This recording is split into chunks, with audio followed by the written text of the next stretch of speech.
I'll give you guys a little bit of time to see if you can switch over. I don't know. Between my internet and other things going on, I don't know. It's so annoying.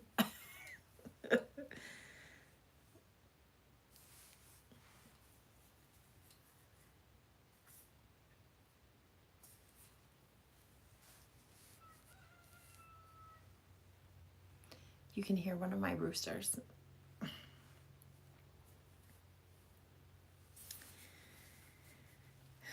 Yeah.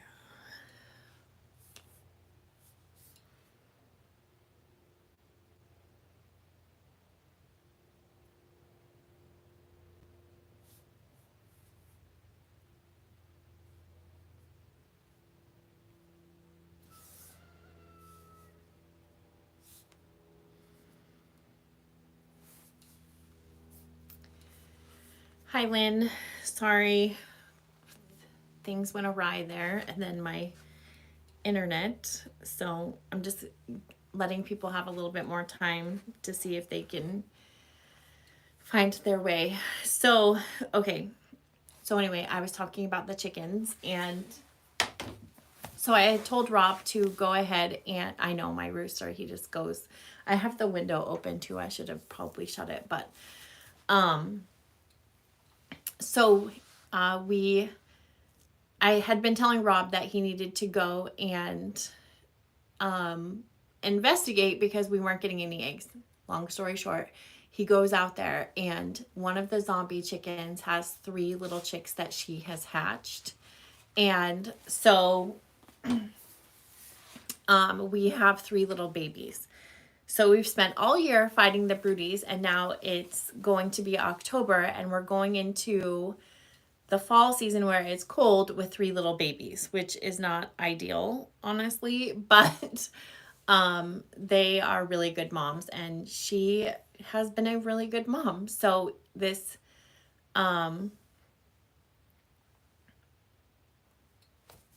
chicken who was not bred to be a mom, and they say that are terrible moms,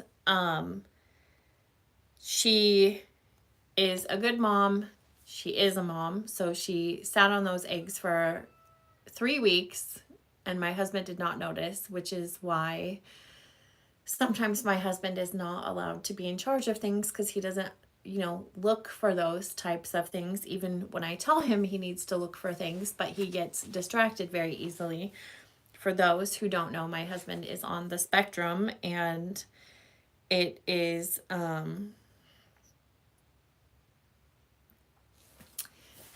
difficult sometimes, like, he's really smart and gifted and talented. He's very mechanical. He can figure out a lot of things, but there are some social things that are difficult, and he, along with his spectrum thing, has some like ADD, so he can't focus a lot, and so he gets distracted very easily, and he perseverates over certain things. So then when he has to go do something else, he gets he just will go do the minimum that he has to do to like get back to whatever he's perseverating on. And so when he's been taking care of the chickens, he just does the minimum of what he has to do, and then he goes back to whatever project he wants to focus on. And so he hasn't been seeing that the 2 zombie chickens aren't there. Like, there's only one, and she's been hiding for 3 weeks, and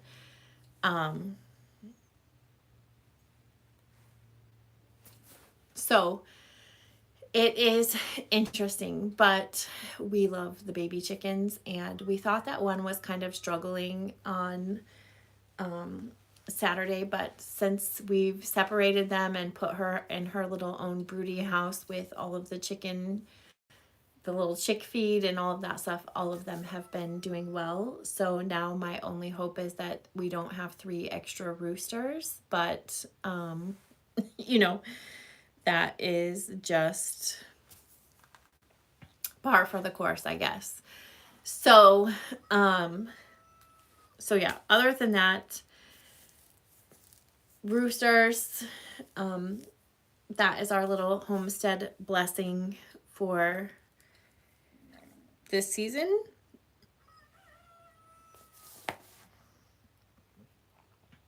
There are, you know, we had kind of gotten rid of some of those like trolls before we had to switch to the new little live, and now they're all back again. It's like totally weird.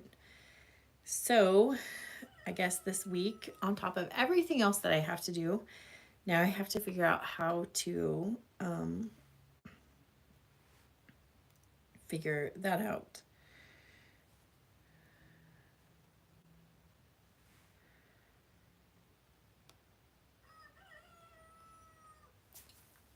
And my rooster keeps crowing, so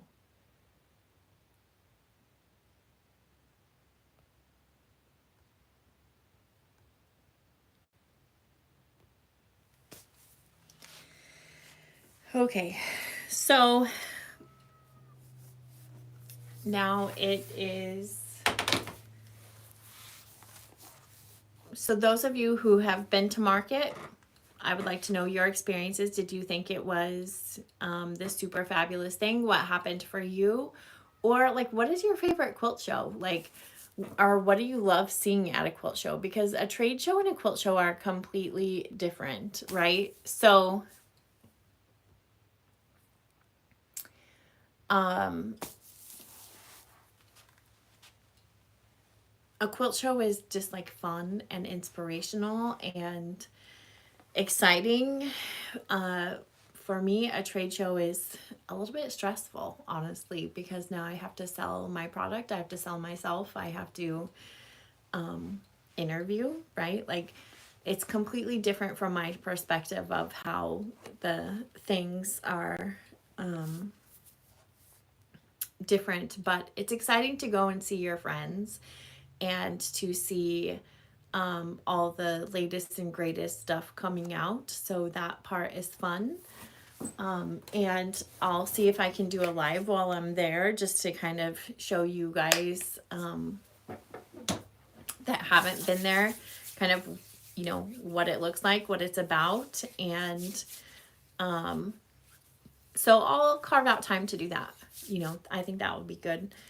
And so other than that, this week I am sewing a sample. I am doing some tutorials because I have to get those done. And I am quilting. I am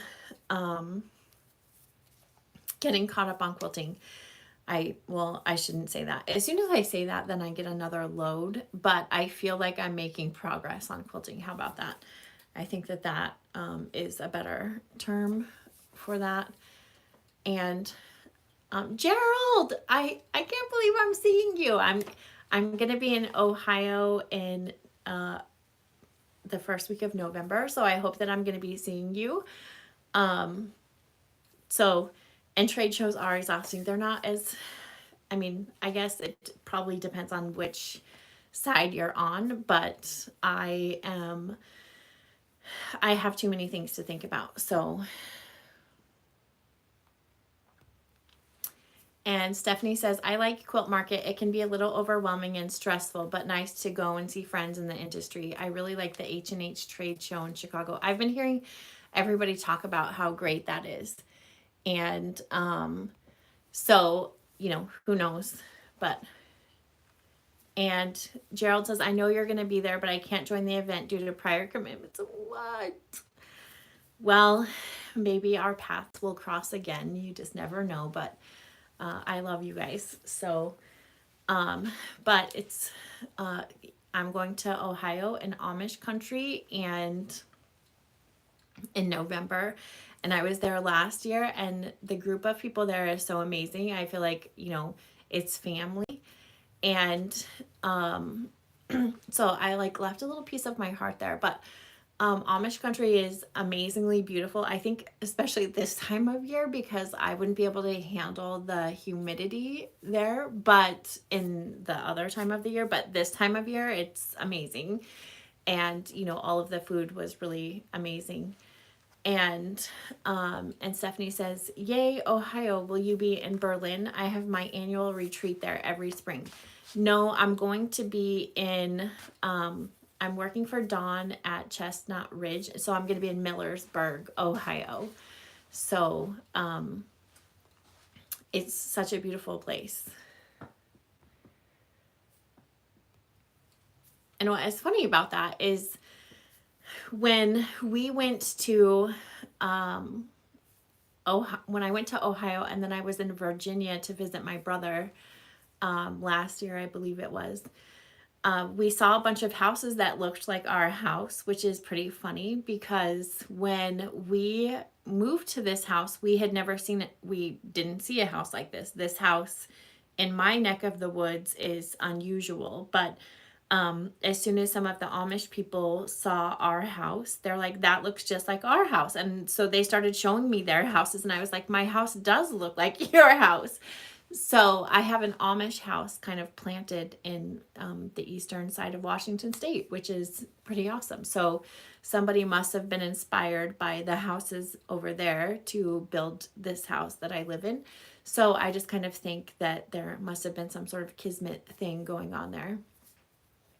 And Stephanie says, awesome, great time of year before the snow arrives. Yes, and it still seems like, I think I was there in September last year, actually. So it was like very green still. And Gerald says, I taught a 3-day immersive color confidence for quilters workshop at Chestnut Ridge. It was a great event. Oh, I'm sure you did an amazing job. That's what you were teaching last year too, right? Yeah, something along the lines of color, I know. So,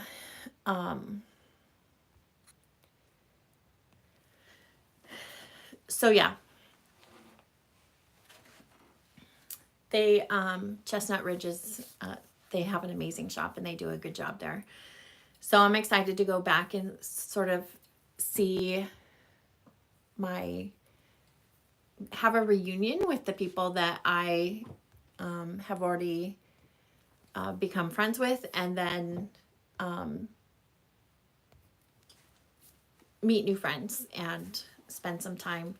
And they have like really good food there. All of the baked bread, you go anywhere and all you smell, I feel like, is baked bread and homemade pasta and all of that, which is really good but really bad, right? I mean, that's just how it is. But these people are insane. They're like writing disgusting things. Thank you. Gerald says he's smashing the trolls. Thank you. They need to be smashed. That's terrible. So yeah, that's what I have going on this week. And so the hour is pretty much up, and I just want to thank all of you for like sticking around even with, despite all of the trolls this morning. This is like crazy. And the second live because we got disconnected on the first one. So I hope that it's nice to see you too, Gerald. And thank you, Stephanie and Lynn and Tammy and all of the other legitimate people that are here. Because, it's been a hectic morning. Again, at least I'm not upside down this week, right? I mean, that's happened another week. So I guess my takeaway today is the motivational quote, and it is, don't wait for opportunity, create it. I'm glad I wrote that down because I wasn't going to remember it. And I think we all need to have like a Jenny, right? Someone who pushes us a little bit and tells us to keep trying to put ourselves out there and to believe in ourselves, right? So hope you guys have a good day. Bye.